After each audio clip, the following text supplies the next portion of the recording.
He's here. Now, broadcasting from the underground command post, deep in the bowels of a hidden bunker, somewhere under the brick and steel of a nondescript building, we've once again made contact with our leader, Mark Levin.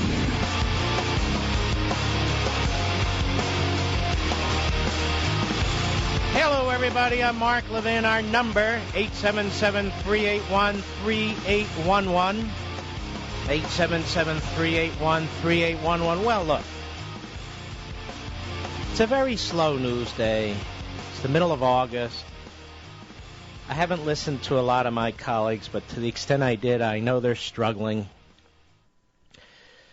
Watching TV, cable, they're struggling. Trying to figure out ways to fill time. I don't have to figure out ways to fill time.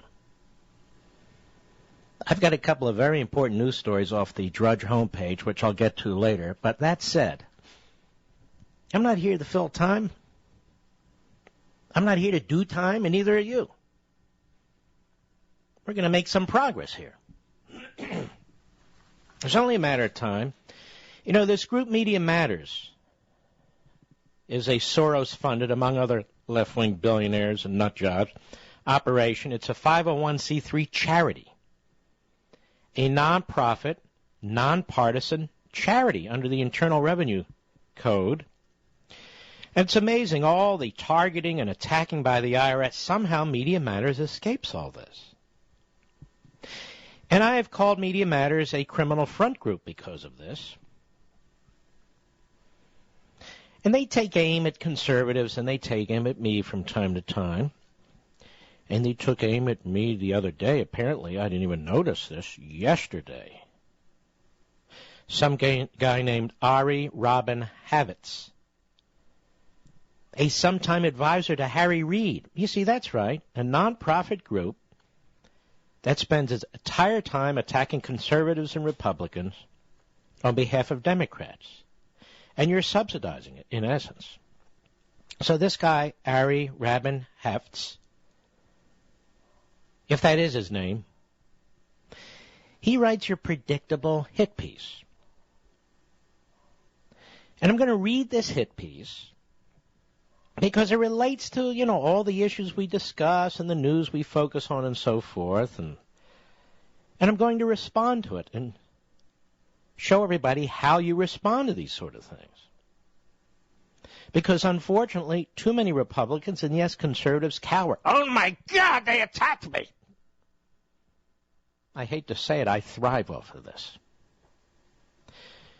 So I'm going to read it. Unfortunately, I'm going to have to read the whole thing so Ari Rabin Hefts, if that is his name, doesn't accuse me of selective editing, unlike Media Matters, of course.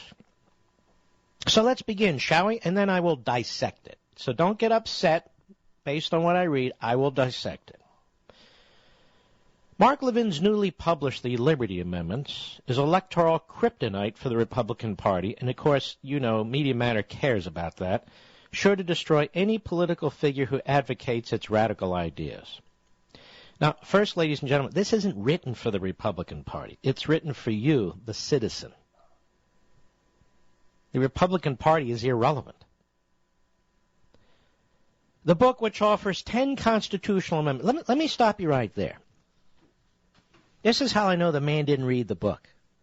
The book has 11 reforms, or constitutional amendments, if you will, 11, in 10 chapters.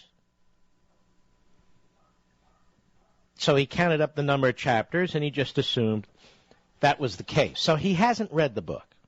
Not that it matters.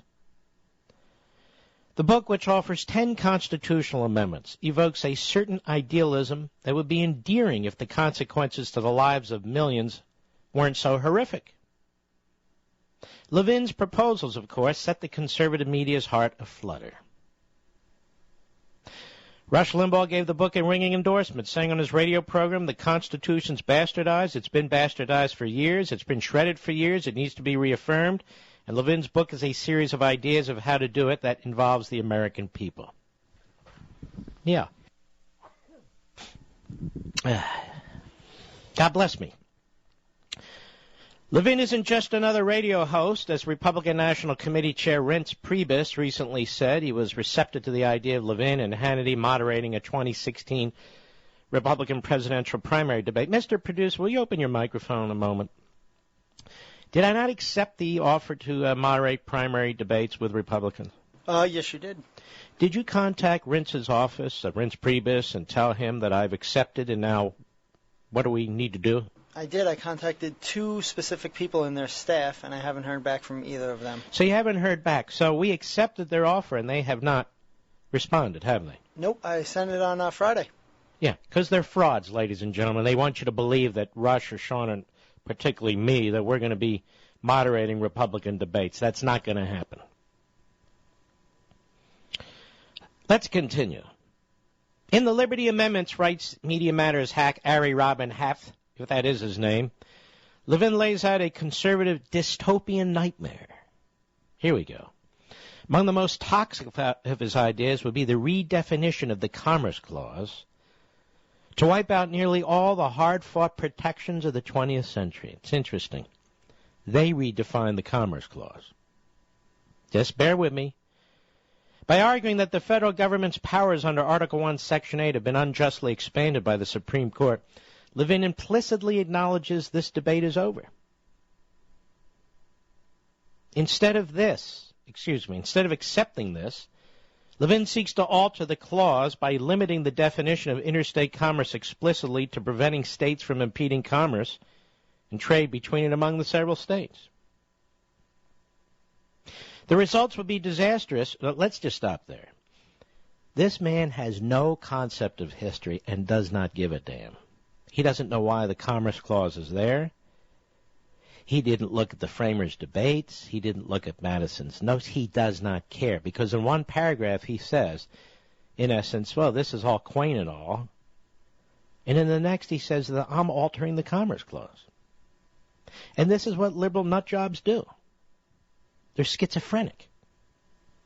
How am I altering the Commerce Clause? I'm not altering it in the least. He talks about what the Supreme Court has done in the 20th century.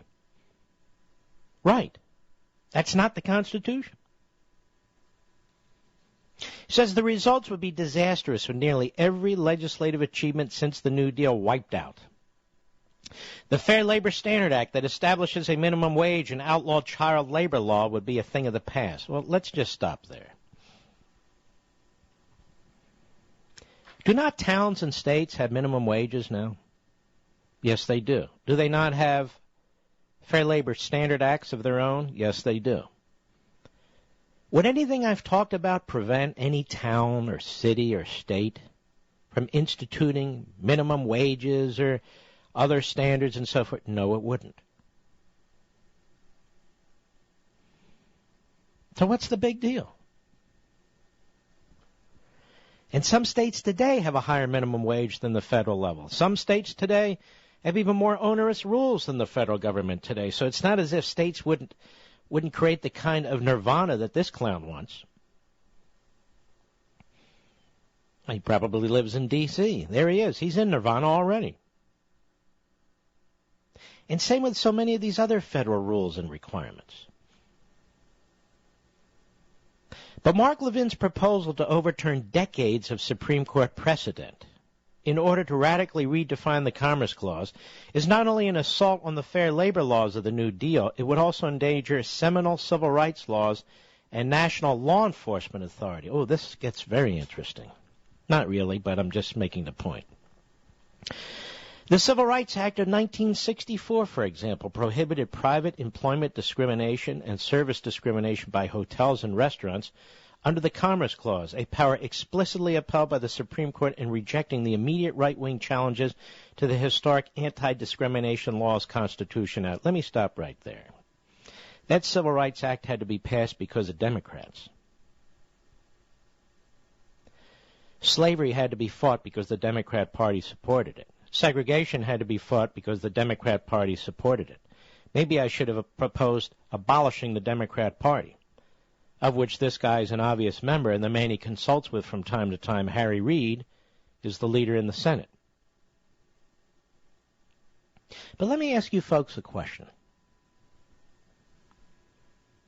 Do you think if there was an amendment to the Constitution proposed today to do what the Civil Rights Act in 1964 did, if it was proposed today, that it would be ratified? You bet it would. Overwhelmingly. Overwhelmingly. But let's continue, because this guy's concern isn't really with federal law enforcement. No. This guy's concerned because I'm attacking the federal Leviathan. And notice he doesn't provide all the other examples, the endless examples of federal intervention, bureaucratic intervention in the lives, the workplace, the businesses of Americans all over the nation. Instead, he wants to refight the 1964 Civil Rights Act. Instead, he wants to talk about the Fair Labor Standards Act.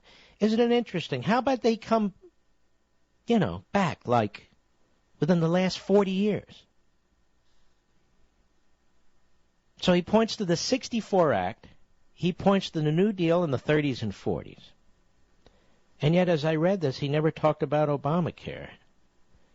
Even the court upheld it on tax provision arguments. But the left argued over and over again that it was a Commerce Clause argument. How come he doesn't bring that up? Because he knows it's unpopular with you. Federal law enforcement has also relied on the expansive breadth of the Commerce Clause to ensure the FBI can fight interstate crime, as this constitutional authority is at the root of criminal laws, from the Federal Kidnapping Act to the Church Arson Prevention Act. Okay, the Church Arson Prevention Act. What is there to stop federal, state, and local law enforcement from working together in kidnapping cases, in church arson cases? Nothing. Nothing at all. They do it today. They do it today. And there are stringent federal, state, and in some cases local penalties. But let's for argument's sake, let's just play along. Let's just say there's state penalties for burning down churches or kidnapping. That's a very significant thing. A very significant thing. But let me take this a step further. If somebody is kidnapping somebody and takes them across state lines, that would involve more than one state. So how is that voided? It's not. He goes on, indeed, conservatives have also exercised these long-standing federal powers, most famously Justice Anton Scalia, who agreed, but whatever Justice Scalia agreed to, what does that have to do with me? What does that have to do with anything? Nothing. But he goes on, who agreed it could be used by the federal government to regulate the at-home cultivation of legal medical marijuana for personal use. This he supports. Fine. I don't really care. Honestly, if states want to legalize medical marijuana and grow it like wheat within their own boundaries, let's say Colorado chooses to do that. Why is that any of my business? I live in Virginia. Now, if the purpose is to grow it and to sell it outside the state of Colorado, then you have an Interstate Commerce Clause issue. Just like if you kidnap somebody and take them from Colorado across country. Another amendment Levin endorsed would result in a corporate welfare gold rush.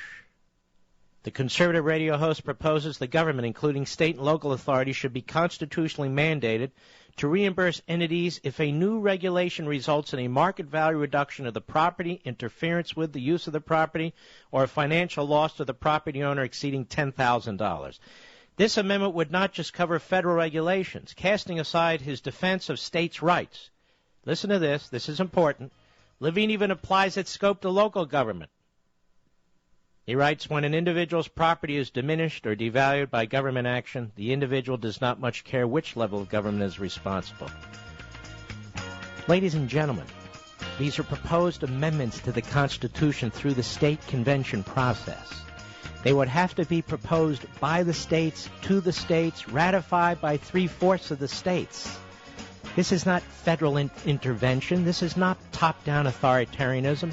This would be the states agreeing among the states that the federal Constitution should be amended to facilitate what the states want. More when I return. Mark Levin.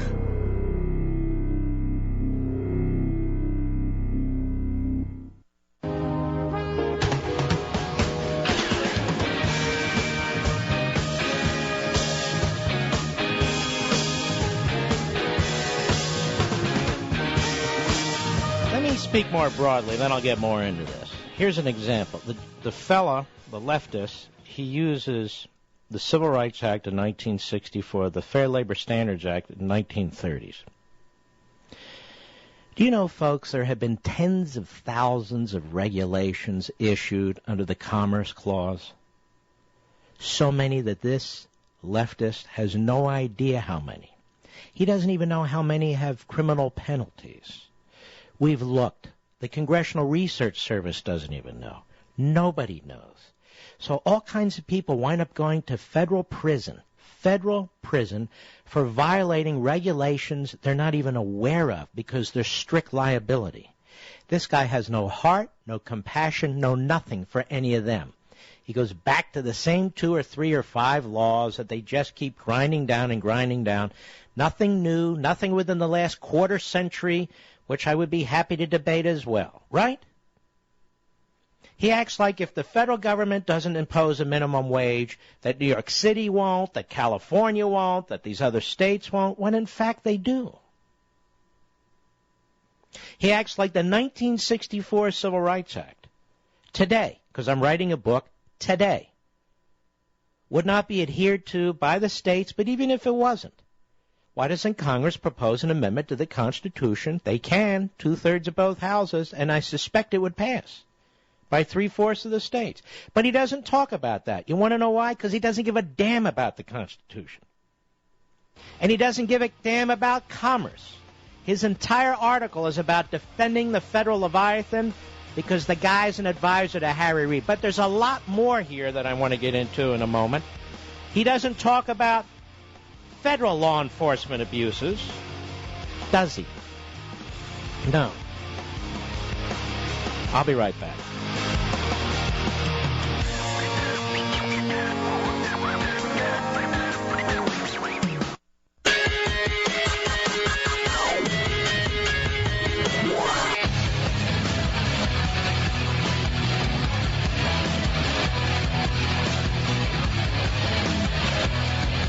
If you want to hear a repeat of Mark's monologue, you can go to MarkLevinShow.com or listen to one of the other radio hosts repeat it tomorrow. Call it now at 877-381-3811. He goes on, which tells me he didn't read these amendments or the book very carefully, if at all. Under his proposal, if your town passed a referendum preventing a multinational corporation from polluting a local water supply, it would be on the hook for the economic damage to the company. Actually, the amendment on Chapter 8, Section 1, when any governmental entity acts not to secure private property right against actions that injure property owners, but to take property for a public use and so on. The first sentence of the first section makes clear that local governments, among others, any governmental entity, it says, has the authority, always has, by the way, to protect with law one property owner from another. So if upstream somebody is polluting the stream that flows through your property downstream, yes, the government has the right to step in. I am well aware of these pollution laws and litigation and so forth. So he doesn't even know what he's talking about. He goes on. If the Food and Drug Administration wanted to block a deadly drug from entering the market, they would be on the hook for the economic losses suffered by the company. Folks, are you aware that states have health and safety departments and they spend a small fortune on these things? This fella seems to think if the federal government leaves the field, there's nothing to fill it. It's like nationalizing public education. Well, if we didn't nationalize it, there wouldn't be public education. Yes, there would. Well, if the federal government's not in control of redistributing wealth, well, we wouldn't have a minimum wage. Well, we do have minimum wages all over the country. Some in excess of what the federal level is. In other words, states and localities are not preempted. They're not prevented from doing all these things, or most of these things. And they do. And so this is the Christmas tree of scare tactics. We're going to go back to segregation. How? How under the 13th, 14th, and 15th Amendments? How under the due process clauses, under the equal protection clauses? No, we're not. Well, then drug companies will be free to put deadly drugs. No, they won't.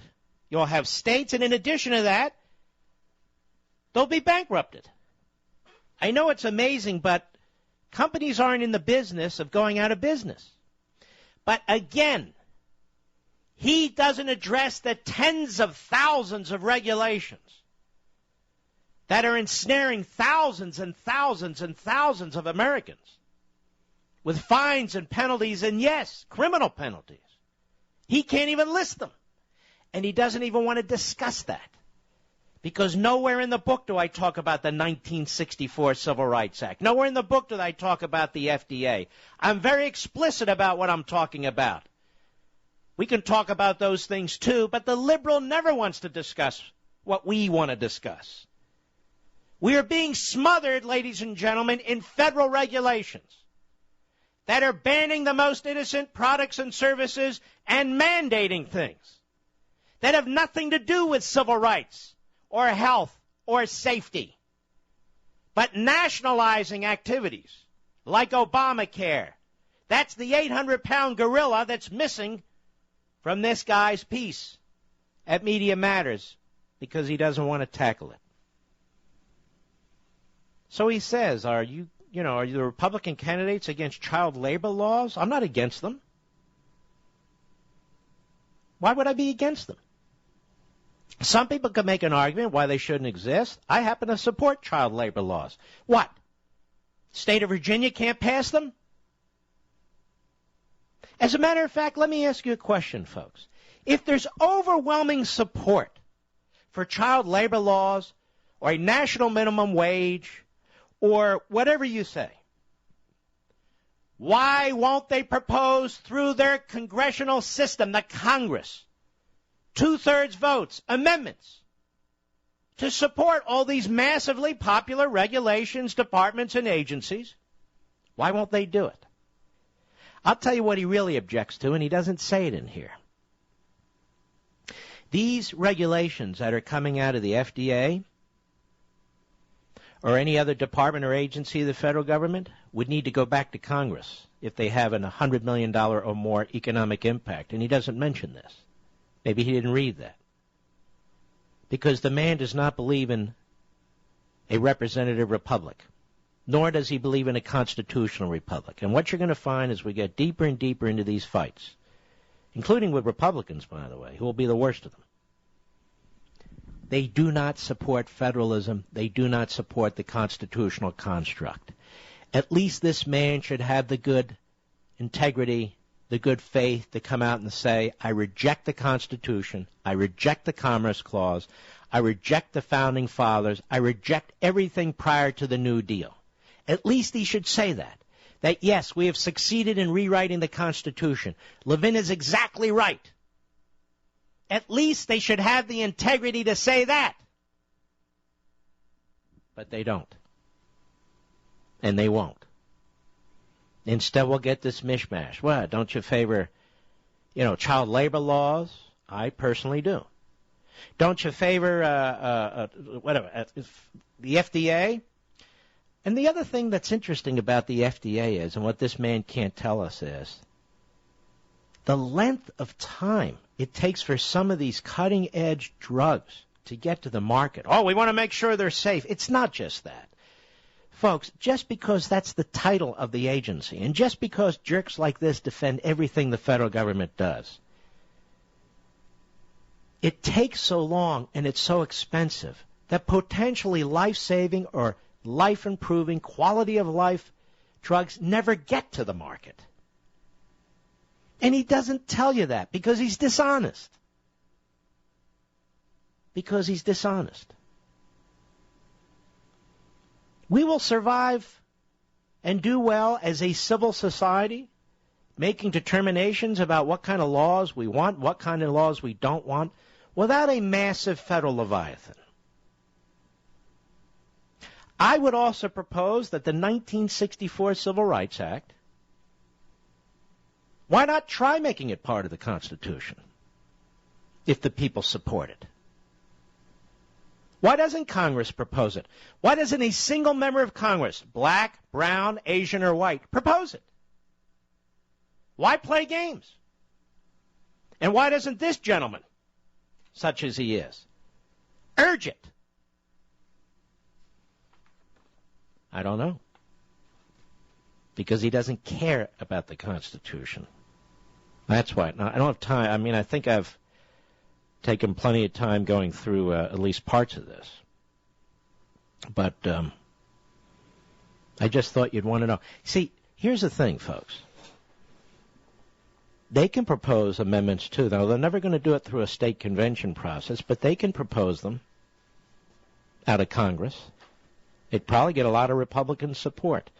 But they prefer to change the Constitution on the sly, through dictate, not through the amendment process. This is exactly what Woodrow Wilson said. So they'll be telling you about how corrupt local and state law enforcement is, and that this would cripple federal law enforcement, when in fact it wouldn't. But they'll never tell you about the examples of corruption with federal law enforcement. And there have been over the decades. And I'm not attacking you folks in federal law enforcement. I'm just making a point that all these institutions are imperfect. All these institutions from time to time have been corrupt. It's not like, oh, it's the feds, so they're not corrupt. I mean, isn't it the liberal who attacks J. Edgar Hoover and the power of the FBI? Isn't it the liberal who prior to now used to attack the IRS for doing, political audits of liberals and Democrats? At least that's what they used to claim. So what is it, an all-powerful central government or not? But the list of horribles can be made. I'll give you an example. Let me ask this guy this question, R.E. Robin Habits. The Fugitive Slave Acts, those were federal laws passed by Congress and upheld by the Supreme Court. Those were federal laws that were attempting to prevent states that were protecting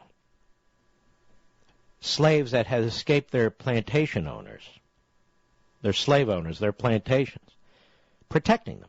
States like Pennsylvania, among others.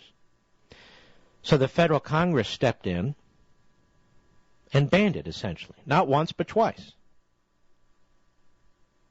What does he say about that? Oh, we've made a lot of progress. Really? But you go back to the 1964 Civil Rights Act.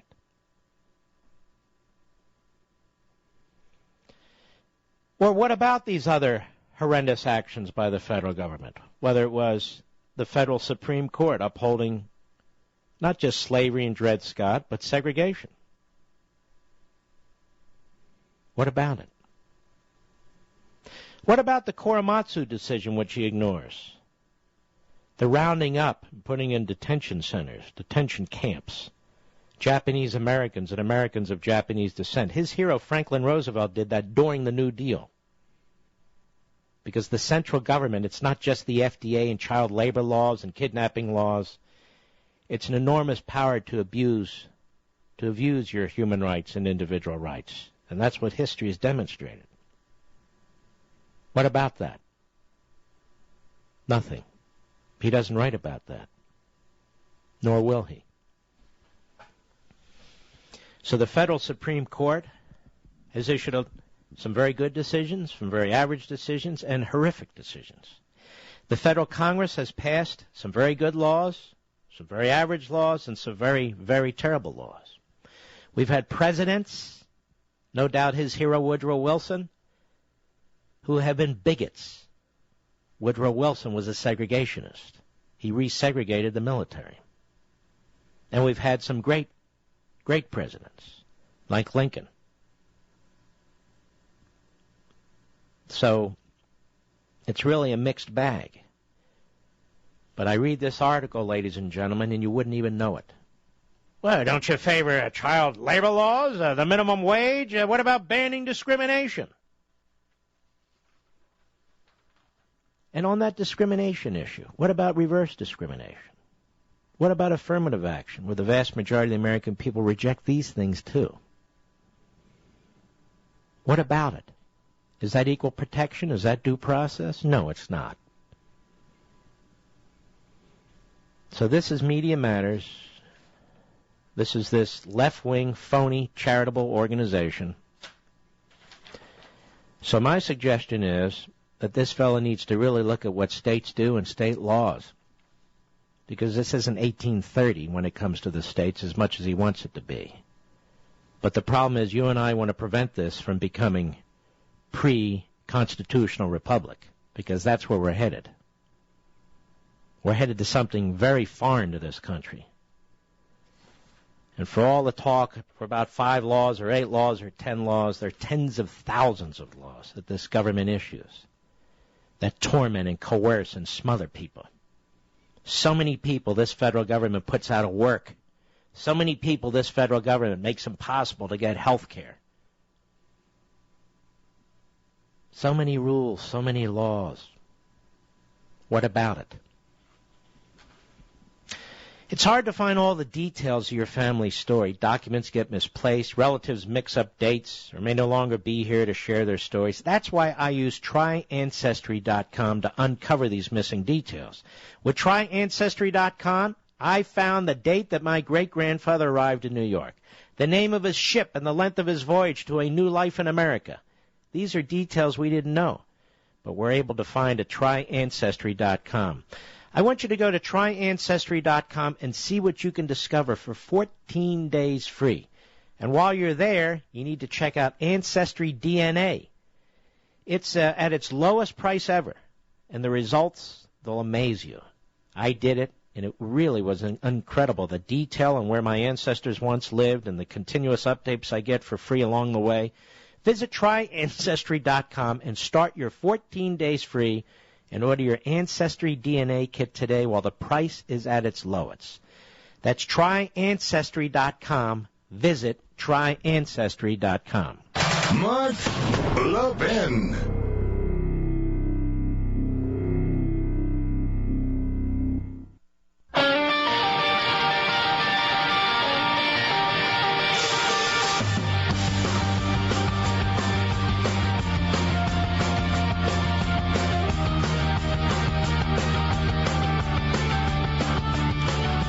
Woodrow Wilson said that this amendment process is just too formalistic. It's just too involved. What we need are powerful courts, a muscular presidency, an activist Congress. And ever since, that's pretty much what we've gotten. That's pretty much what we've gotten. So we have this top-down centralized system. Then they'll throw out the FDA and child labor laws and things like that. And I would suggest to you that there are certain things that the nation does support.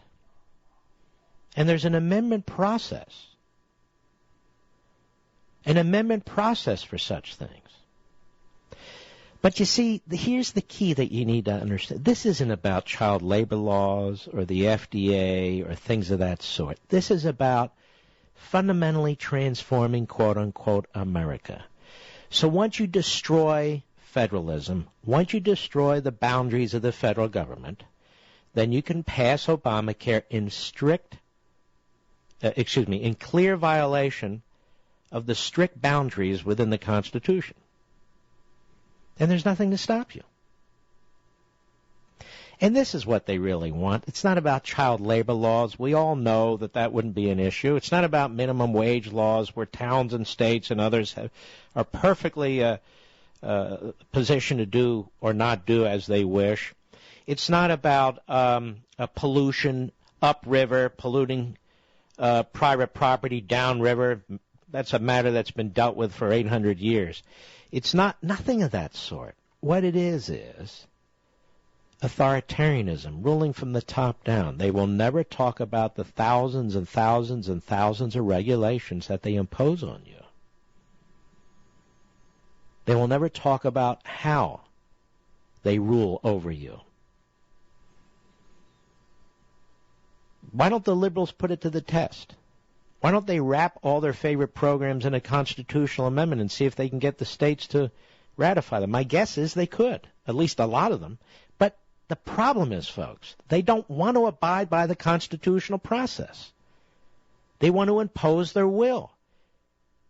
Because it's not about these things that were actually passed during the New Deal. It's about what they want to do today and in the future. Now, what this guy does not address is, when do we know that they're done? What are the limits on this unconstitutional power? If he doesn't want to return to the Constitution, well, then what is the basis for these decisions? Who makes these decisions? What's the design? Well, ladies and gentlemen, that's the problem. This isn't about the child labor laws. It's not about the FDA. It's not about the Federal Kidnapping Act or the Church Arson Protection Act. It's not about any of those things. It's about where they're dragging the nation today, to an endlessly powerful central government where their limits are flexible depending on what they want to do. They don't even take their most popular programs and try and go through the constitutional process, because for them, the Constitution is over. He's here. He's here. Now, broadcasting from the underground command post, deep in the bowels of a hidden bunker, somewhere under the brick and steel of a nondescript building, we've once again made contact with our leader, Mark Levin.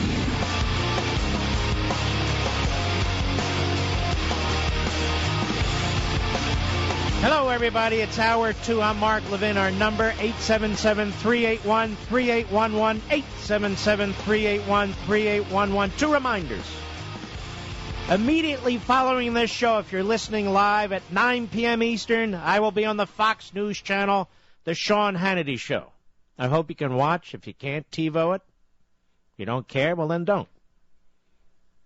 But this may be the last TV appearance for a while. Not 100% sure, but pretty sure.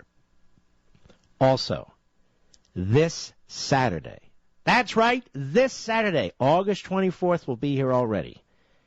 Tyson's Corner Mall, the Barnes & Noble, Vienna, Virginia.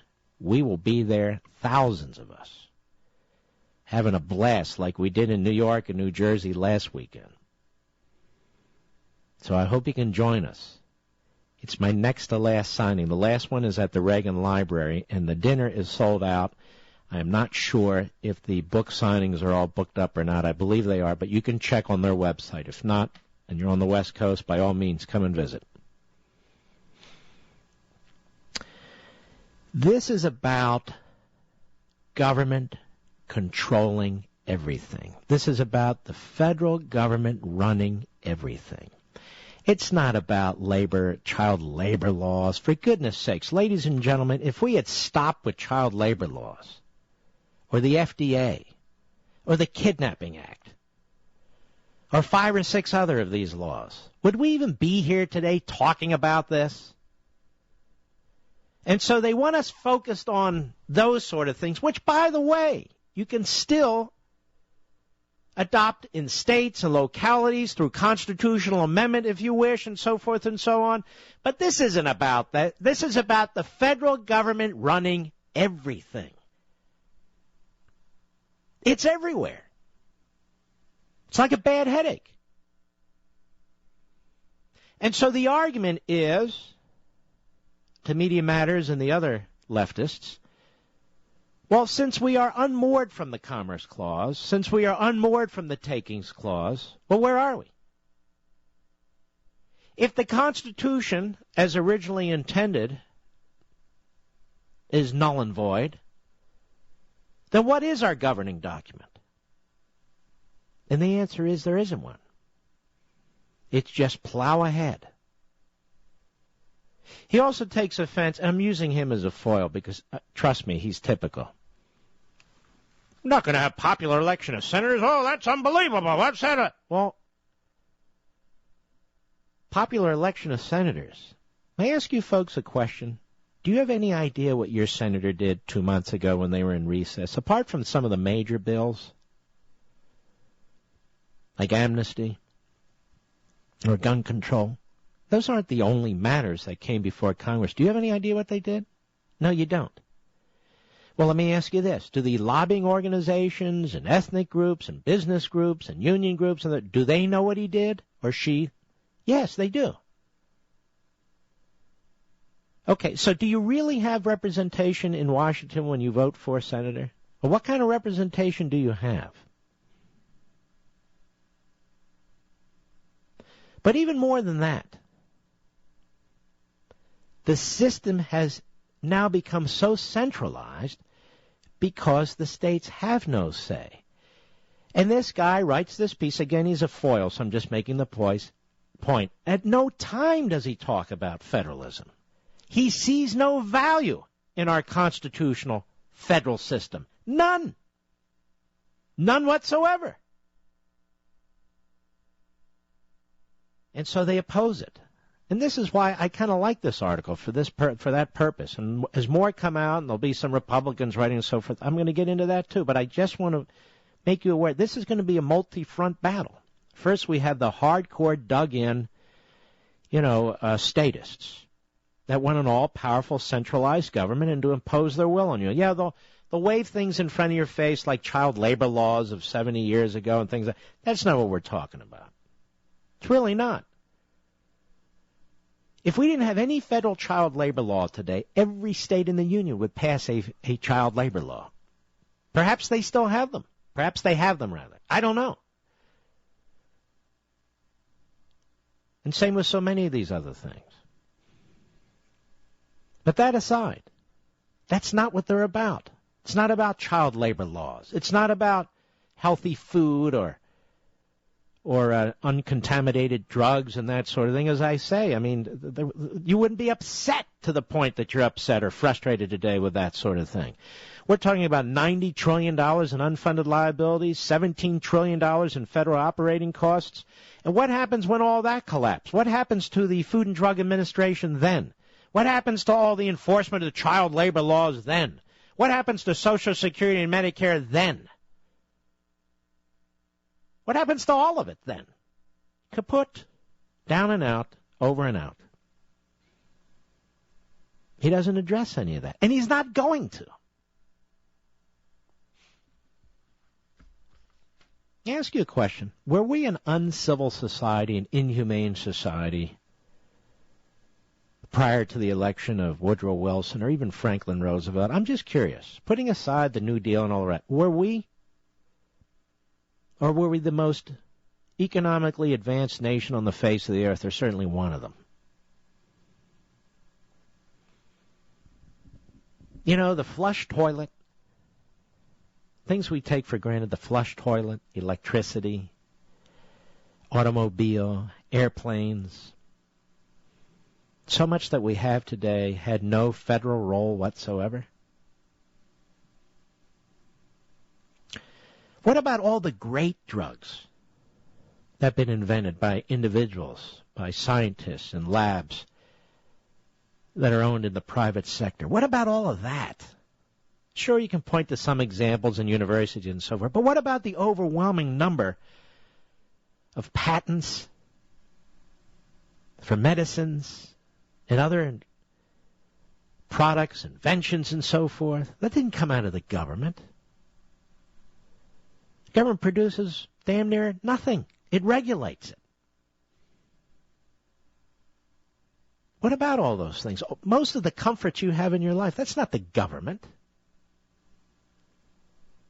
It's the private sector.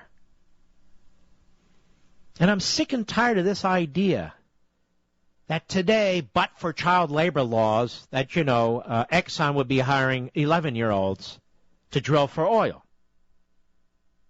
They wouldn't. And the stockholders wouldn't allow it.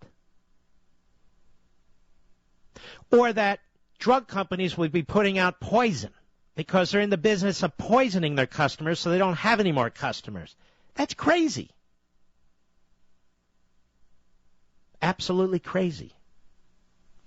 Or that states wouldn't have departments of agriculture or environmental protection organizations, and every damn one of them does, if the federal government didn't have it.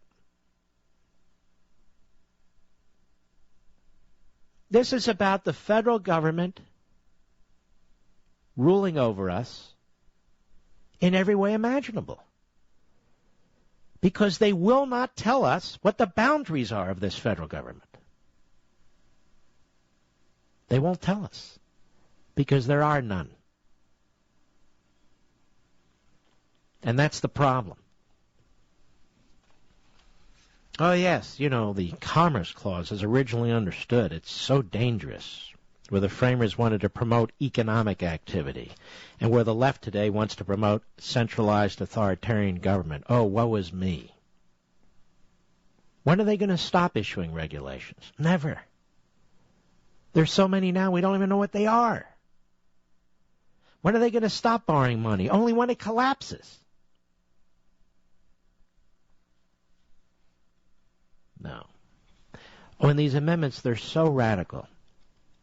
And, of course, corporations. You see, if the federal government seizes corporate property or regulates corporations in such a way as to use part of their resources for public activities, they shouldn't be reimbursed because, after all, they're corporations. That's right. Granny doesn't own any stock in that corporation. Nobody owns any mutual funds in those corporations. No, they're just there to be robbed, to be pillaged by the federal government, like everything and everyone else. I guess that's the idea.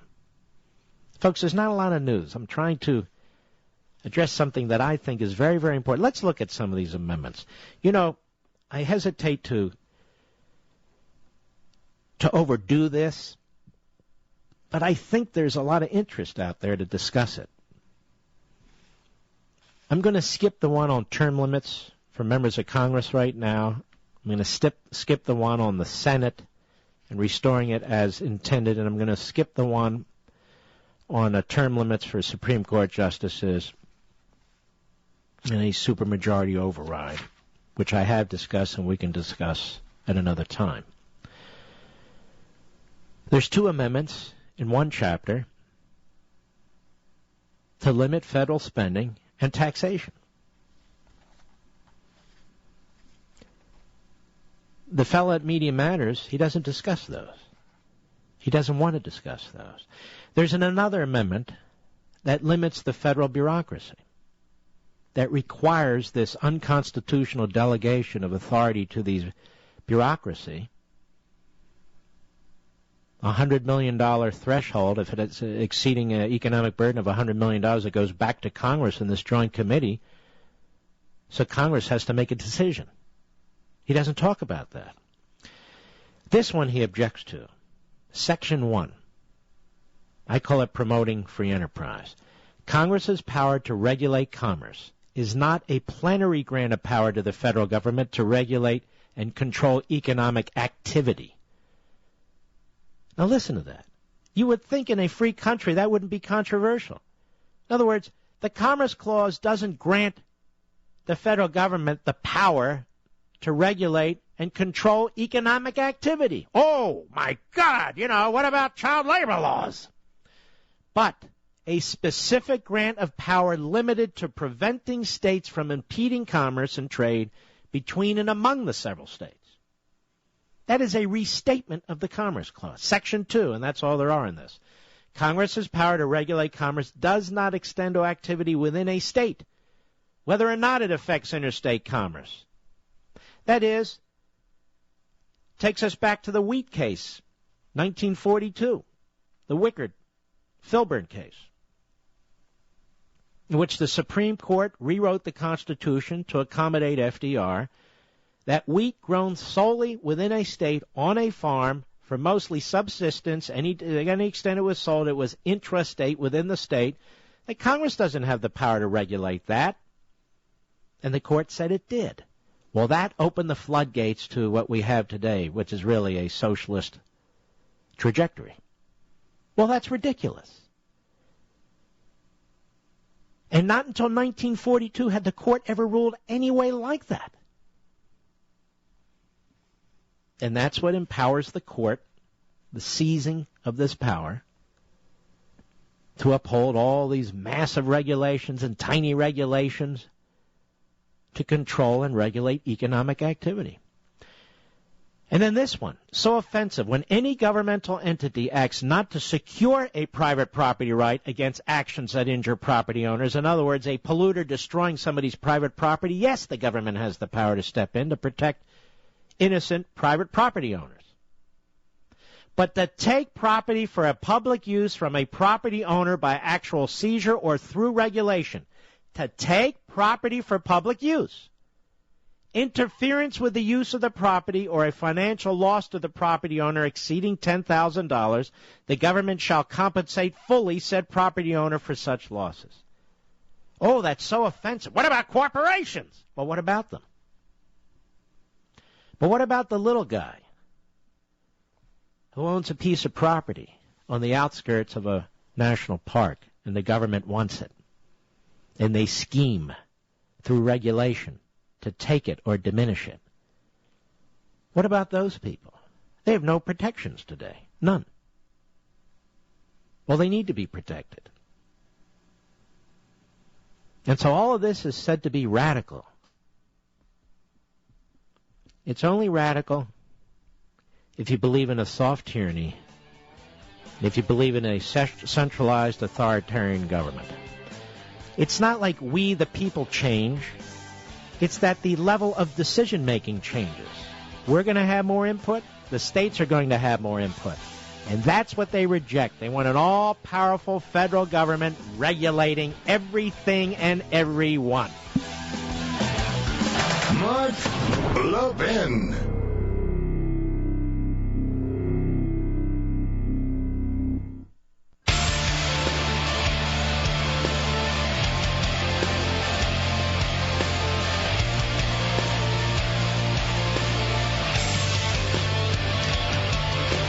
You know, I sit here during the breaks.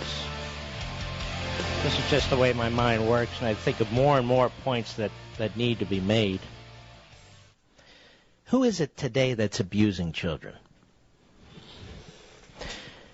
Who is it today that is forcing poor kids, mostly minorities, in the inner city into decaying public schools?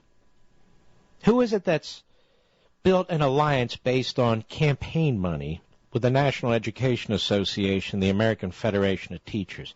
Who is it that's holding back these children from a quality education? And children all over the nation, for that matter. Well, who is it? Who is it who opposes school choice and school competition and charter schools and vouchers and credits? Who is it? The people who claim to support children? Not when it gets in the way of their politics. Who is it that's creating such an unsustainable, massive federal deficit, particularly unfunded liabilities, that the future of every child in this nation is potentially ruined as a result of what the federal government is doing today? Maybe what we need to do, ladies and gentlemen,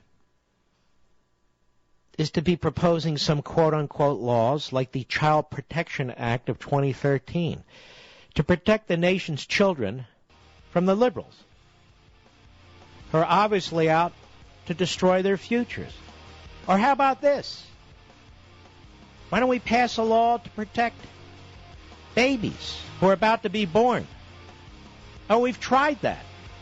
The federal government has told us that abortion at every level is an absolute right. So who is it that's abusing babies and children today?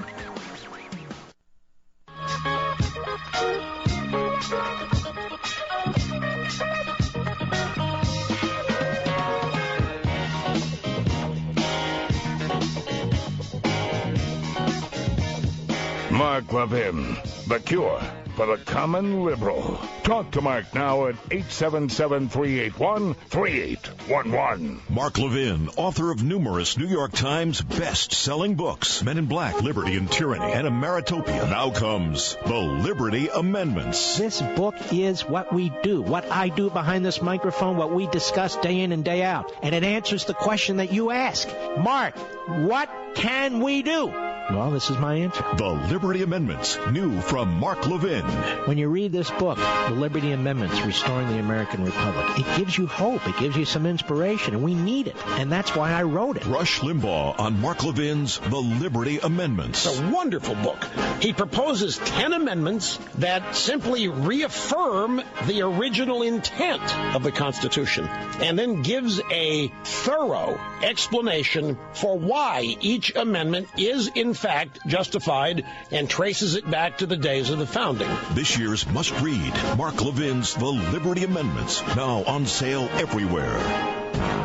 And I don't claim to have unassailable knowledge. There can be other amendments, too. But the left will hate the state convention process. They do not support it, period. And the damage the federal government does to the economy, the damage it does to families, the damage it does to education and free enterprise. Every single state has laws specifically dealing with child labor issues. How do I know? I went to the Department of Labor website, and it says so. Every single state has an environmental agency. How do I know? I went to the EPA website, and it says so. And it says so. Now, ladies and gentlemen, I am not calling for the reinstitution of the Articles of Confederation. I am not a neo-Confederate. I'm not an anarchist. I'm a constitutionalist. And I believe that you do things by the book. If you want to alter the structure of our society through the federal government, then you should at least have to go through the same process the rest of us are talking about in order to reestablish our society. But they won't. And that's my point. It's not about child labor laws. It's not about the EPA and environmental issues. It's not about any of that with the left, even though they'll throw it all against the wall because, yeah, that's right. No, it's about an endless, limitless, borderless federal government that gets to impose its will on we the people. And so they can reach back to 1964 or 1954 or 1944 if they like. But they have broken the firewalls. They have breached the firewalls of the Constitution. And now what? Now where do we go? We the people. Oh, you get to vote for your senator. Great. So how do we get rid of Obamacare? You don't. You don't. Because the states have no say. Back to this issue of the Senate. Back to this issue of the Senate.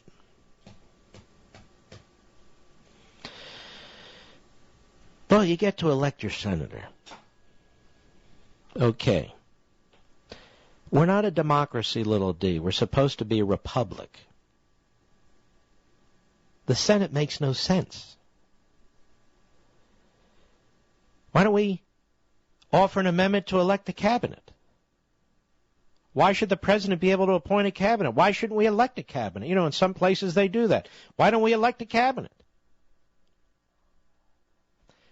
While they're promoting the concept of popular sovereignty and democracy, they're destroying it. you see, because they're pushing more and more authority they have no right to push into these bureaucracies, which you don't elect. And that's because they want to make their changes permanent and immunize them from you. We've talked about Dodd-Frank as a perfect example in the past.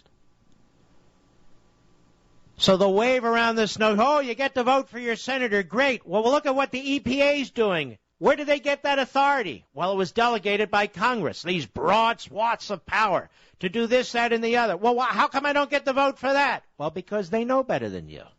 What do you expect, to have a plebiscite every time? All of a sudden they put the brakes on, don't they, ladies and gentlemen? All of a sudden it's not about elections, it's not about popular sovereignty, it's not about a representative republic, is it? It's about a massive bureaucracy issuing 3,000 laws a year. So you can't get to them. All of a sudden elections don't matter. Right? Right. Just remember this. The common thread throughout all of this is the centralization of power. Because that's what they're about. That's why they despise the states. And they despise the Constitution. Folks, I'm not making this up. Their masterminds have told us this in writing, in speeches, in their own activities, in their own advice. This is what they're doing. So, I'm going to be looking hard for more articles, more commentary on my book so we can continue to have this discussion because I think it's very, very, very important. We're going to have some people who are scared to death of the state convention process on our side, quote unquote, even though the framers provided for it. For this exact situation, we're going to have the left, doing the usual stuff to conservatives that you oppose, clean food, clean air, clean water, little kids, all the rest of it. That has to be addressed. It will be addressed. What these people never defend is liberty. Liberty. They do not think you are capable of making wise decisions on your own, and if you are, they don't really care anyway. Then you're just in the way. This is about fundamental transformation. But it didn't start with Obama. He's just the latest and the most aggressive. History, you see, began with Woodrow Wilson and FDR and the New Deal. Everything before doesn't matter. Or, even more, everything before is to be used as an example of why America was such a hateful, contemptible place. And even then, prior to the New Deal, floods of immigrants coming into America to escape their countries, to escape their cultures, to escape their economic systems. If America was such a hellhole in the 1800s and the early 1900s, before our salvation with centralized government, why did all these people come to the United States? The Irish, the Chinese, the German, the Jews. Why?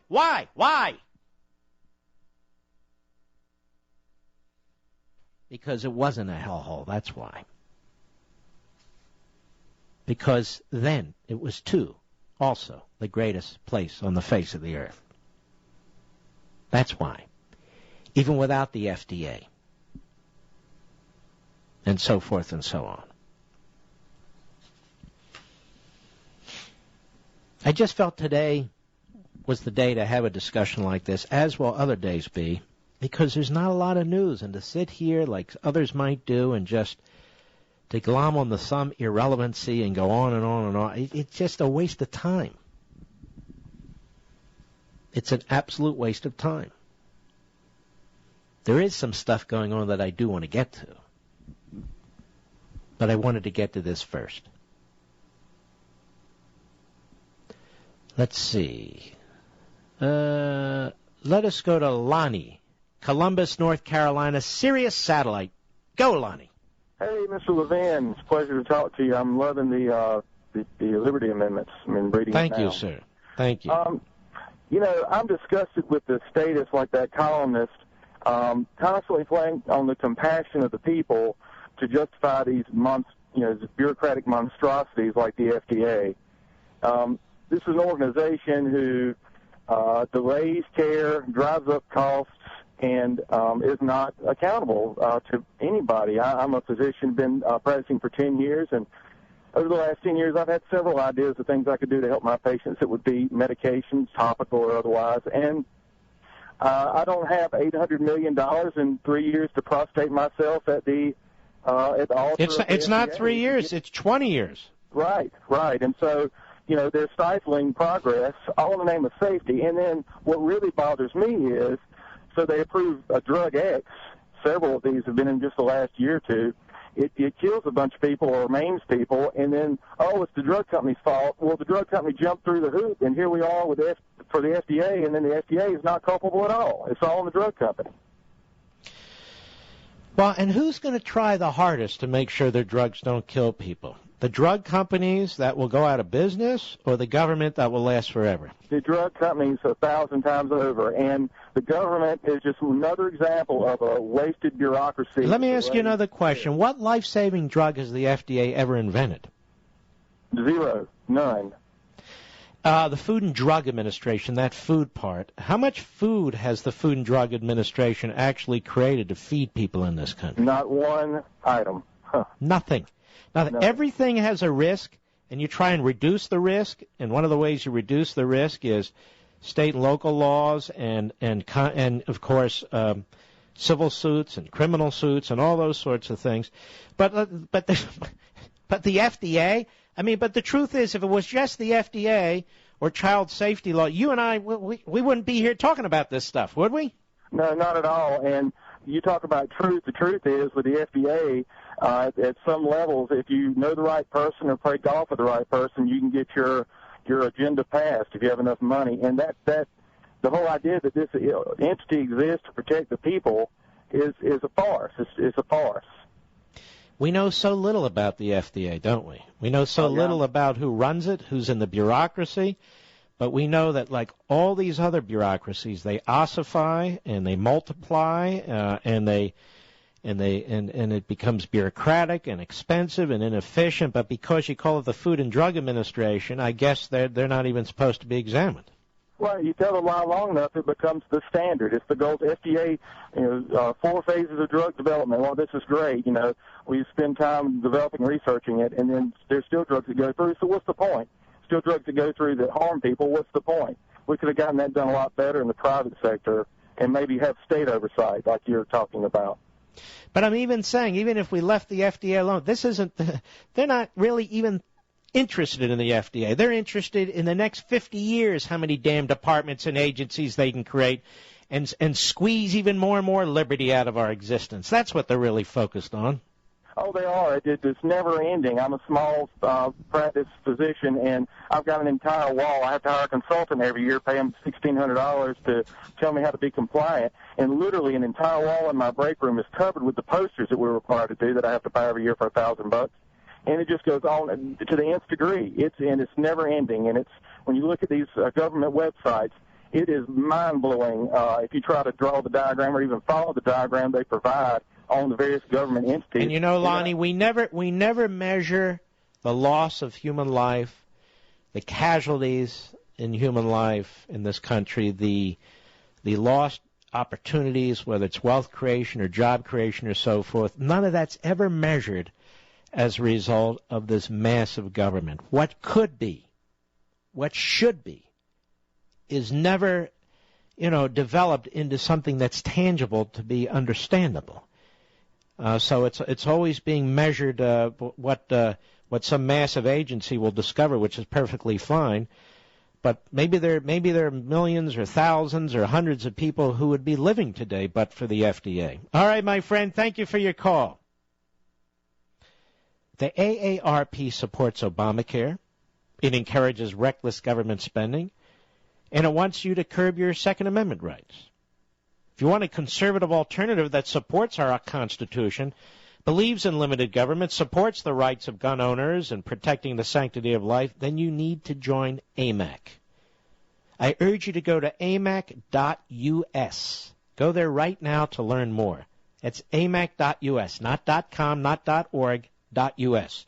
AMAC offers all the same medical, dental, vision, and prescription benefits and discounts you'd expect and want, as well as exclusive discounts and travel benefits. What they don't offer is support for this dangerous left-wing agenda and more reckless spending in Washington. And I'm a proud AMAC member, and I highly encourage you to become one too, because together we can help keep America strong. Visit amac.us right now. Again, that's amac.us, not .com. Visit amac.us or call 888-262-2006. That's 888-262-2006 or amac.us. Mark Levin.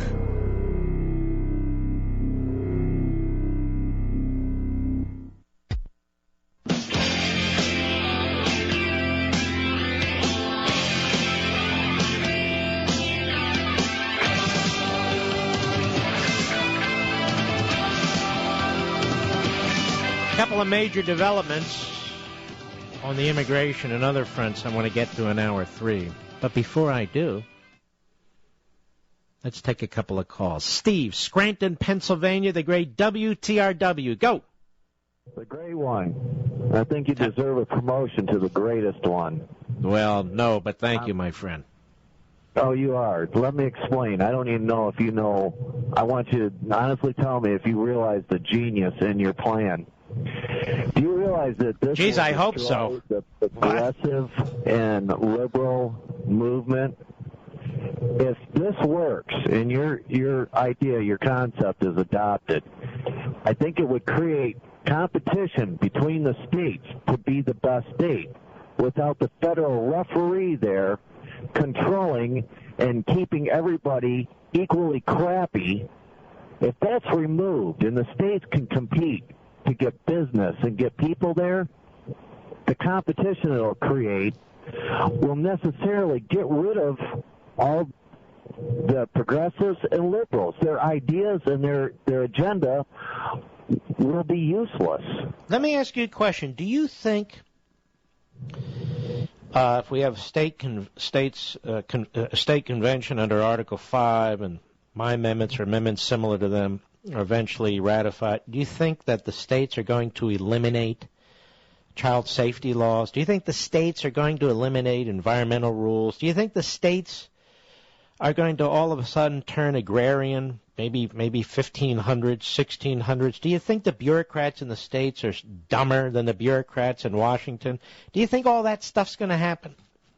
Absolutely not. That is a state responsibility. The federal government has no business in it whatsoever. But the way these guys paint their picture is that all of a sudden there won't be any government. I don't believe I've proposed. You've been reading the book. Did I propose anarchy? No, sir. Not at all. Did I propose that we all go back into the woods? No, not at all. You know, you see the competition between some of these states. I think, what was it, New Jersey was proposing an exit tax. Was it New Jersey or somewhere? That if you leave the state to move to, like, Texas, they wanted to give you an exit tax. Oh, I'm sure. The federal government... Well, good luck collecting once I get the hell out of wherever I'm going to. Right. Yes. Yeah. Did you realize that, though, that eventually... Yeah, I recall talking about it. I can't remember which state or states proposed it, but yes, I do. But do you realize how this would eventually, I think, destroy the progressive and liberal agenda? Well, look, my goal is to deal with this ruling class, and they're getting bigger and more powerful, more arrogant. And, you know, the best they can do is come up with child safety laws and the FDA. I think we've got a very powerful winning argument.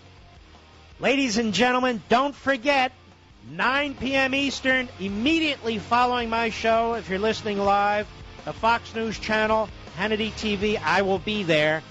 And, of course, Barnes & Noble, Tyson's Corner, Vienna, Virginia on Saturday. He's here. He's here. Now, broadcasting from the underground command post, deep in the bowels of a hidden bunker, somewhere under the brick and steel of a nondescript building, we've once again made contact with our leader, Mark Levin.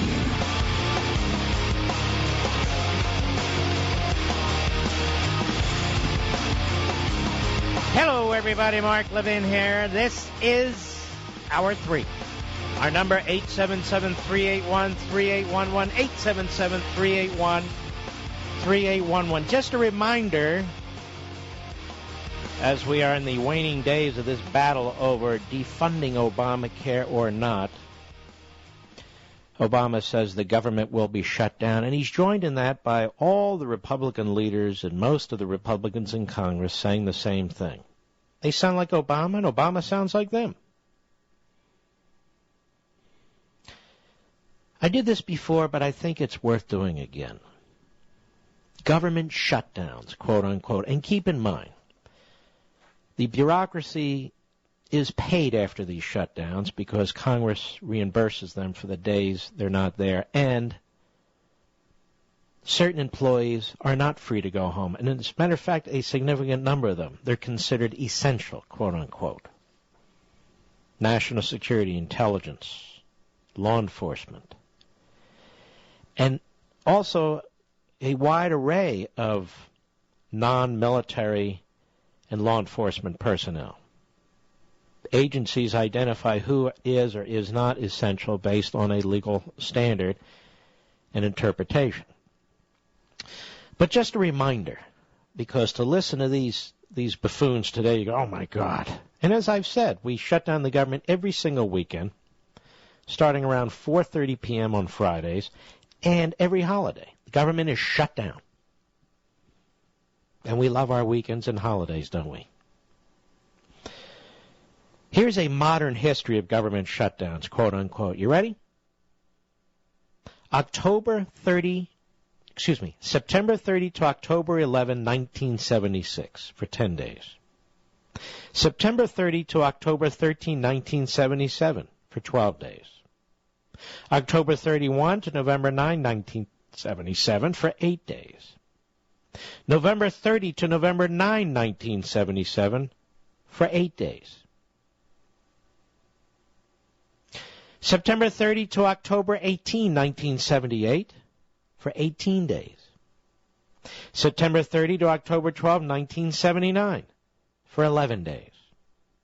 November 20 to November 23, 1981, 2 days. September 30 to October 2, 1982, 1 day. September 17 to December 21, 1982, 3 days. November 10 to November 14, 1983, stay with me, 3 days. September 30 to October 3, 1984, 2 days. October 3 to October 5, 1984, 1 day. October 16 to October 18, 1986, 1 day. December 18 to December 20, 1987, 1 day. October 5 to October 9, 1990, 3 days. November 13 to November 19, 1995, 5 days. And November 5, 1995 to January 6, 1996, 21 days. And after that last shutdown, the longest of them all, where Gingrich and Clinton were in a stare-down. The electoral disaster that the French Republicans, led by Karl Rove and others, talk about, the historic political defeat, was no such thing.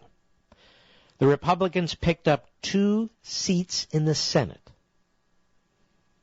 and they lost 9 in the House, which they were expected to lose anyway because in the prior election they had a fairly significant landslide and they had a few soft seats, if you will. So this is not unique, it's not novel, it's not a political disaster, and yet Obamacare is all those things. And if the Republicans will not stand up and fight to try and defund even the discretionary part of Obamacare, what the hell good are they? The American people reject Obamacare. The closer we get to full implementation, because Obama keeps pushing it off, they will learn to despise it. Republicans who talk about Obamacare imploding on its own, which is absurd. Laws don't implode on their own. They remain laws unless they're repealed. I talked about the difficulties a few weeks ago that Medicare had in instituting it, and I found in my research an old Washington Compost article, which I read to you. It didn't implode at the time of implementation, did it? It may implode soon, but it didn't implode then, because laws don't just disappear. Voila.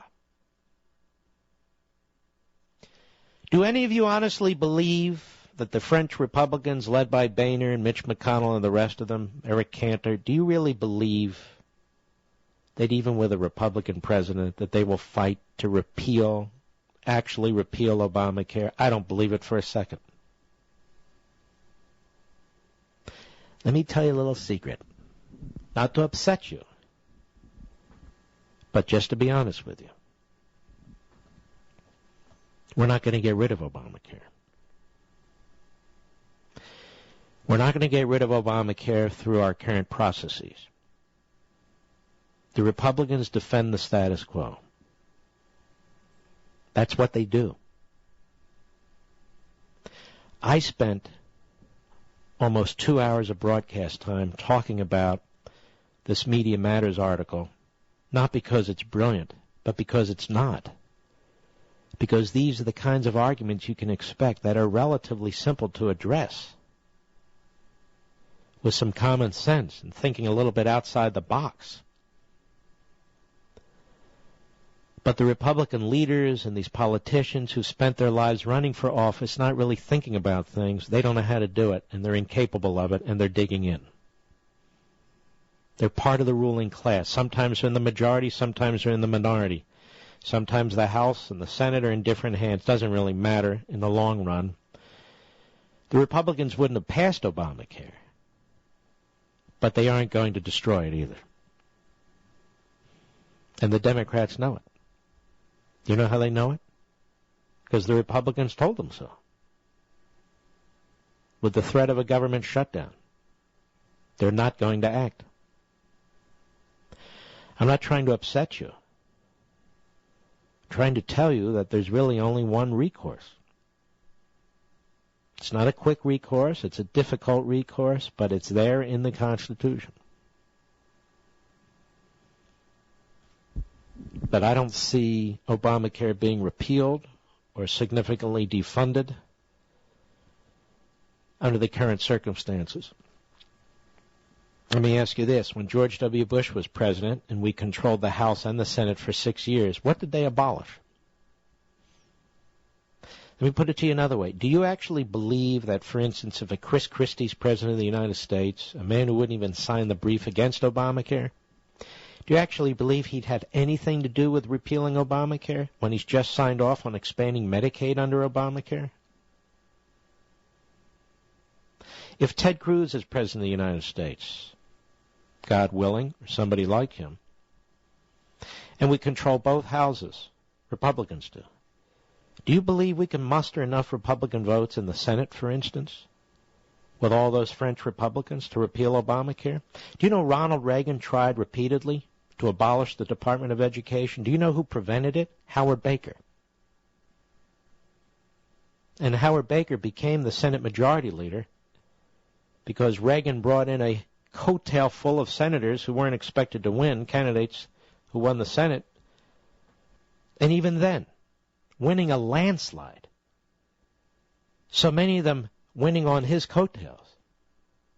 He couldn't abolish the Department of Education that had been created a few years earlier by Jimmy Carter.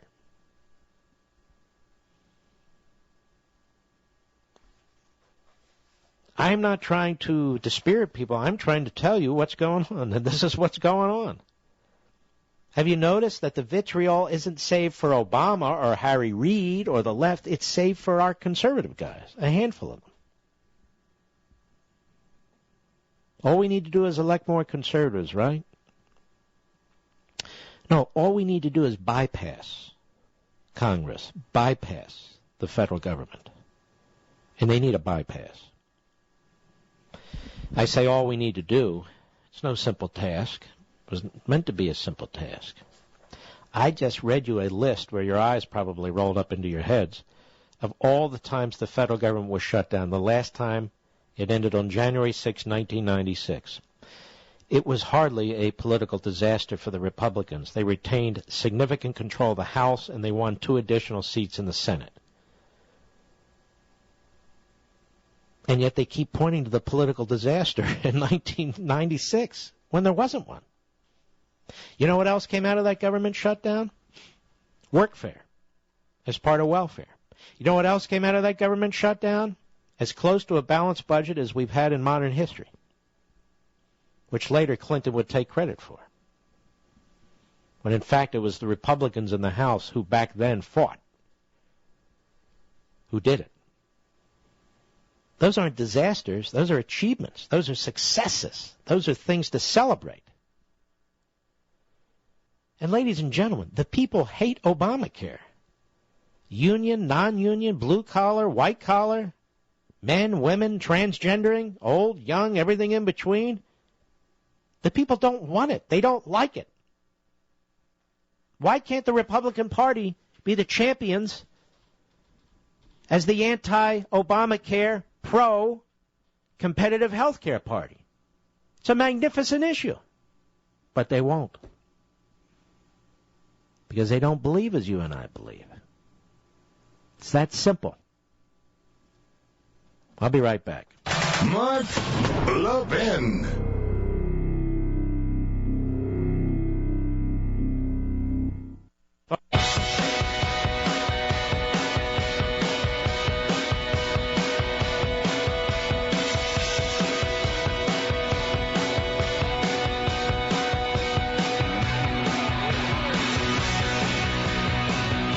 The Mark Levin Show, where the Reagan Coalition meets every day. Call now, 877-381-3811. Well, it looks like your Republicans in the House of Representatives, the gang or whatever in that group, are getting ready to launch their special immigration reform ideas.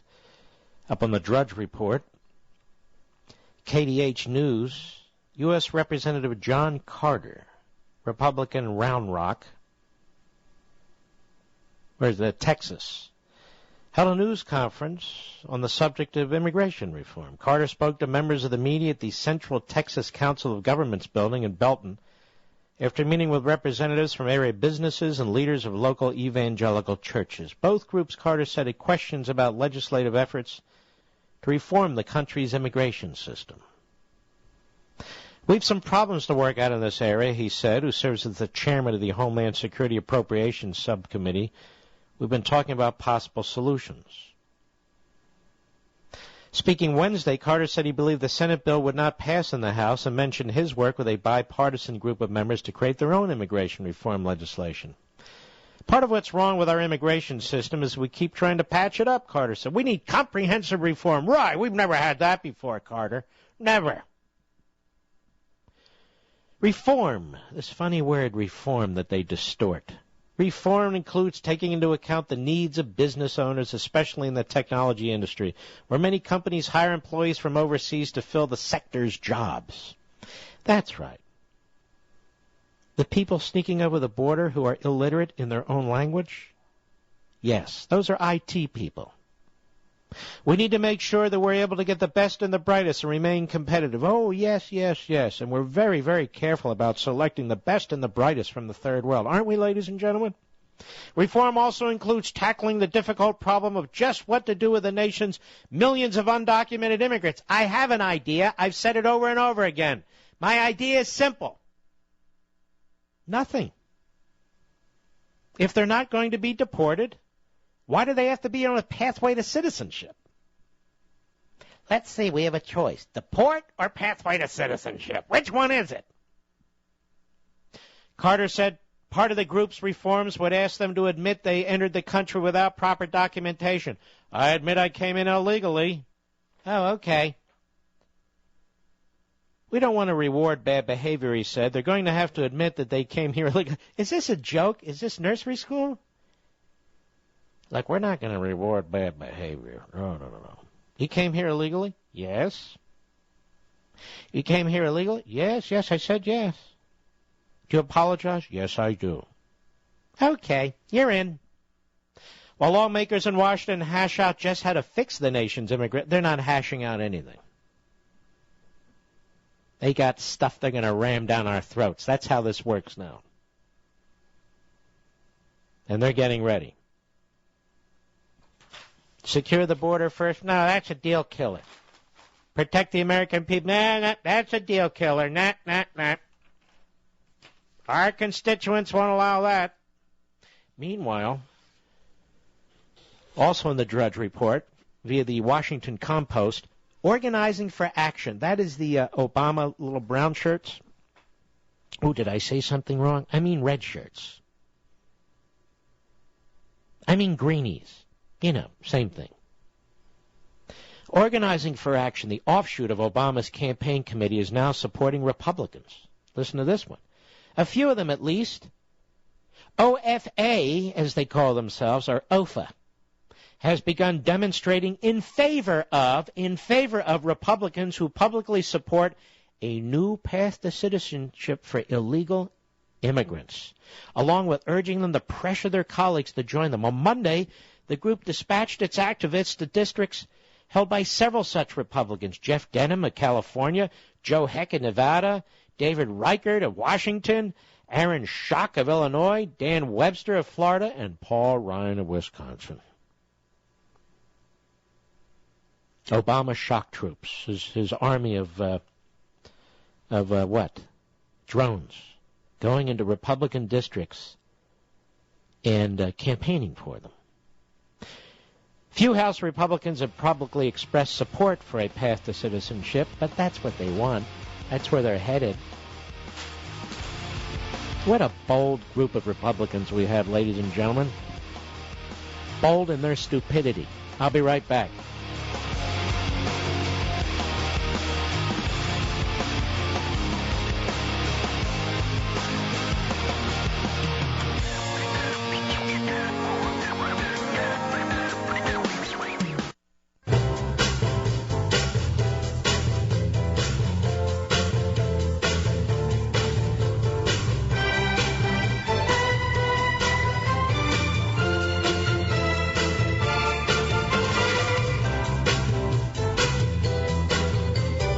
Yes, it's true that Mark Levin is the fastest-growing radio show in America. The Mark Levin Show is back at 877-381-3811. Mark Levin, author of numerous New York Times best-selling books, Men in Black, Liberty and Tyranny, and Ameritopia. Now comes the Liberty Amendments. This is a book intended to find a course, a way to address all that's going on around us. The Liberty Amendments, new from Mark Levin. When you read this book, The Liberty Amendments, Restoring the American Republic, it gives you hope, it gives you some inspiration, and we need it, and that's why I wrote it. Sean Hannity. I would describe this as a roadmap for the people in this country, those that say, what can I do? How can we deal with this? It's a roadmap to liberty, a roadmap to return to self-government, a roadmap to reestablish founding principles and restore the constitutional republic we inherited. I highly recommend it. This year's must-read. This book combines our heritage, the framers at the Constitutional Convention, the framers at the state conventions, who are always overlooked, and applies it to our current circumstance. Mark Levin's The Liberty Amendments, now on sale everywhere. Oh, the pushback's going to be ferocious. I can feel it. I can smell it. Can't you, Mr. Producer? Oh, not just the left, the Republics and the French Republicans. We're ready. We are ready. Mike, Shreveport, Louisiana, on the great Mark Levin app. Go. Hey, Mark, how you doing? I just want to tell you, having been apolitical out of necessity for 25 years because of my military service, I'm now in the game. Your book, The Liberty Amendments, just set me off, so I'm on the way. Well, brother, thank you. A quarter century of service. I can't thank you enough. 24 years, 11 months, and 11 days. So I say... Well, we'll round it up. What's the big deal? Yeah. But listen, thank you very, very much. I'll tell you what.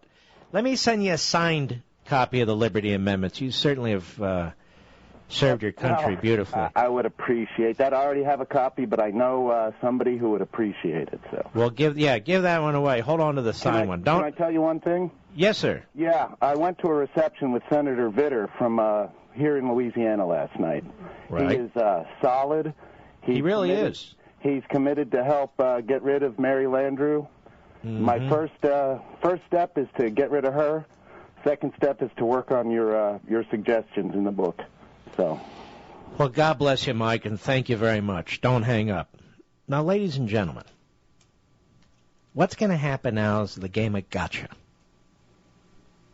Liberal reporters say, Senator Cruz, Senator Paul, Senator Lee, Senator this one, Senator that one. Hey, do you agree with Levin's book? Doesn't matter if they agree with the book. Do you know why? It almost has nothing to do with them. The point of the Second Amendment process under Article 5 is to bypass Congress. So if it helps them politically to duck it, they ought to duck it, because it has nothing to do with them and everything to do with us. This empowers us, not through direct, popular majoritarianism, but it empowers us to make a difference at the local level, working up to the state level. This is why they have nothing but contempt for it. It has nothing to do with child labor laws and the FDA. They have spent 100 years wrenching control from we the people and centralizing it in Washington with these masterminds and these professional politicians. That's what it's about. How do you argue with the left? Well, I've been doing it during the entire program, but one of the other things you can say, and I just want to underscore this, as I mentioned earlier, you need to ask them. What is their design? Where's their blueprint? Where's it published? Where's it articulated? Because you want to see it. You want to see the kind of hell they intend to create for us and drag us into. What are the boundaries on the federal bureaucracy? Limitless departments and agencies? Issuing limitless laws with criminal penalties? Is that what the framers created, ladies and gentlemen? No. So they'll point to this program or that program or this expenditure or that expenditure, challenge them on it. But then keep in mind what their real game is. The government doing everything. That's what. Steve, Grand Junction, Colorado, the great KNZZ. Go. Yes, sir. Thank you for taking my call. Yes, sir. Mark Levin, you are a wonderful author, and I appreciate every ounce that you put into effort into this book you just wrote. It is thank you. An inspiration, and I just wanted to call and thank you. Well, listen, Steve, I'm going to send you a signed copy. You're very, very kind. Don't hang up. Folks, at least there are ideas in there. There are arguments in there. There's a case to be made in there. Rather than looking at some conservative that gives a speech at a think tank and you go up to them afterwards and you say, okay, now what do we do? Well, elect more conservatives. Oh, okay. Well, what about this state convention process? And they look at you dumbfounded. Many of them, having just spoken about the importance of federalism, then immediately reject it. It's just so bizarre. Let's go to Chris, New York, the great WABC. Go. Hey, Mark. I was just wanting to say it was a pleasure to meet you last Sunday at Bookends. I was the Hillsdale College student. Oh, I remember you. How are you, my friend? I'm doing very well, and how are you? Very well. Wasn't that a great event? All those people fantastic. there. You know, for New Jersey to see that many conservatives and to see some of the donors to the school actually recognize the T-shirt and say hello, it was really fantastic. That's terrific. Now, tell everybody how much you like Hillsdale. Oh, Hillsdale is, I think, the greatest place on earth. It was absolutely the best decision I've ever made to attend a school. I absolutely adore it, and the academics, though, are very, very difficult. Yeah, it's very challenging, and, you know, only the smartest students get in, and you have a great president there, Dr. Larry Arnn. Mm-hmm. He's just absolutely magnificent. Yeah. No, I just wanted to tell you that I'm really enjoying your book. And I think that you provide the most straightforward and effective plan for restoring our founding principles that any conservative has suggested in years. Now, one of the arguments, though, I've heard against your book is that some conservatives that I've been talking to think the American people are too set against our founding principles, and that they have this postmodern relativistic mindset that predisposes them to supporting big government and is destructive of liberty. And what I answer to them, what I tell them, go ahead. is that Hillsdale College's motto is "Strength rejoices in the challenge." It's going to be an enormous challenge to reach these people, to explain and educate them about our history and our natural rights. But if our principles are true, and I believe they are, then we conservatives, we should rejoice in the opportunity to engage in discussions, to educate our neighbors and our young people, and to fight for and defend our liberties against an ever-growing government. There's a certain how old are you? 20.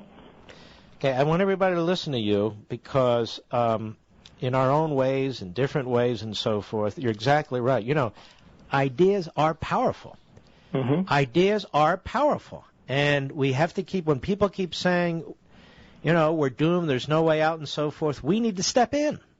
And we need to explain to them there is. And, you know, these people who keep knocking on our doors, these state delegates and state senators, it's time to educate them and say to wait a minute. What about Article 5? Well, what do you mean Article 5? I'm asking you, what about Article 5? Right. And so, or if you don't want to put it that way, what about a state convention? And if they're opposed to it and so forth, then vote against them. But, you know, it's the cart before the horse here. We have to inform a lot of people. And here's the thing, Chris. What's the alternative? Surrender? Right. I mean, if the American people as a whole, and we don't need all the American people, we just need about 30, 40%. If we can't get that, then it's over. There's nothing we can do, is there? No, there's not. But I don't believe that's the case, you know. I don't either. There's a certain strength to truth that makes it powerful. And I believe that our liberty is something true, that our natural rights are something true. And anyone who tries to discourage us or tell us that it's impossible to accomplish these amendments, they don't believe in the strength of our principles. And especially if they're a politician, then they need to be replaced. Amen. And the other thing is we have to take some heart in our history, whether it's the Revolutionary War or 100 events since then, I mean, it's one of struggle. It's one of defending liberty, and past generations have succeeded. Now it's our turn. Well, my friend Chris, it was a great pleasure meeting you. I got to run, I'm told by Mr. Producer. So God bless you, my friend. Pleasure meeting you too, Mark. Thank you for taking my call. And keep up the fight. How much time do I have? Okay, I just want to remind everybody, as soon as I get off the air, turn on the Fox News channel. I'll be there with Hannity on TV. Should I wear my glasses or not? Why does everybody keep commenting on my glasses? Okay, I'll wear my glasses. Big deal. You want to see the glasses? I'll wear the glasses. I'm nearsighted. I need those glasses for driving, you know, for looking at, beyond 10 feet. Not that I'm blind in some way, but I just, you know, and in the dark I need them. I'm not that impaired, but I bought them to back up the glasses I couldn't find. Hey, I like your glasses. I like your glasses. The only one that doesn't like the glasses was my father. He called me one night. He said, get rid of the glasses. I said, Dad, everybody's on my soda. I like the glasses. He said, well, who do you believe, me